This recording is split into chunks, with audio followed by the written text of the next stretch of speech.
వాసము. ఉప అంటే దగ్గరగా, వాసం అంటే ఉండడం. ఎవరికి దగ్గరగా ఉండాలి? భగవంతునికి దగ్గరగా ఉండాలి. మరి భగవంతుడు ఏడుండు? ఫోటోల విగ్రహంలో ఉన్న దేవుడికి దగ్గర ఫోటోను గట్టిగా పట్టుకొని ఉండడము, విగ్రహం లింగాన్ని గట్టిగా పట్టుకొని ఉండడము ఉపవాసమా?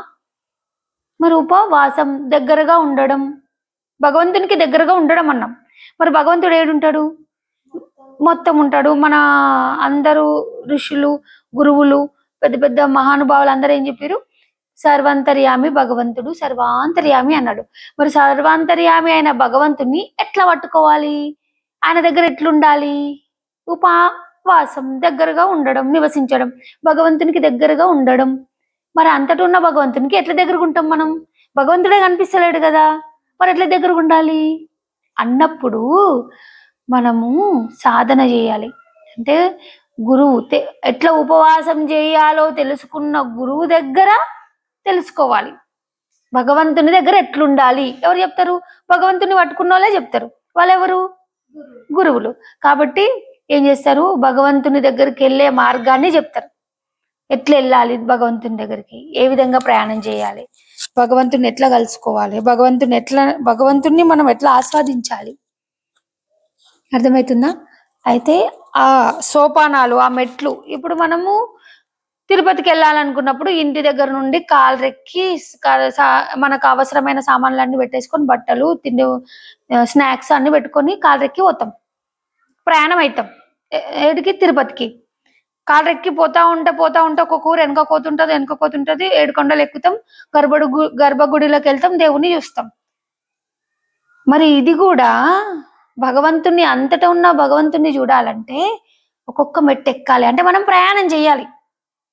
దానికి తగ్గ వస్తువులను పెట్టుకోవాలి. ఏంటి అవి?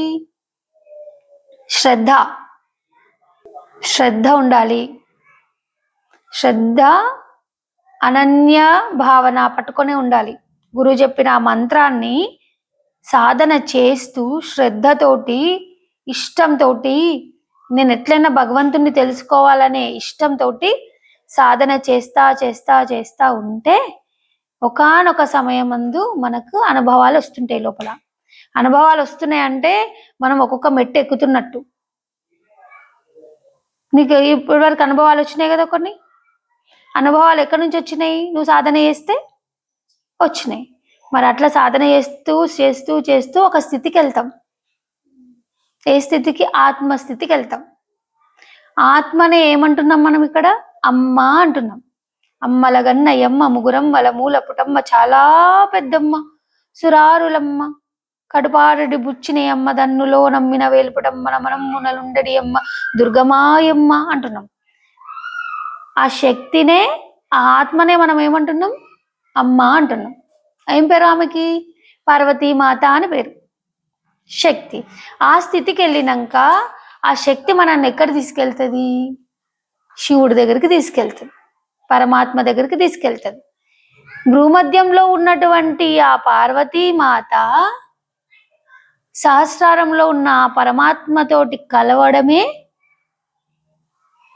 శివపార్వతుల కళ్యాణం. ఆత్మ పరమాత్మతో సంయోగం చెందడమే అసలైన శివపార్వతుల కళ్యాణం. అసలైన శివరాత్రి అదే.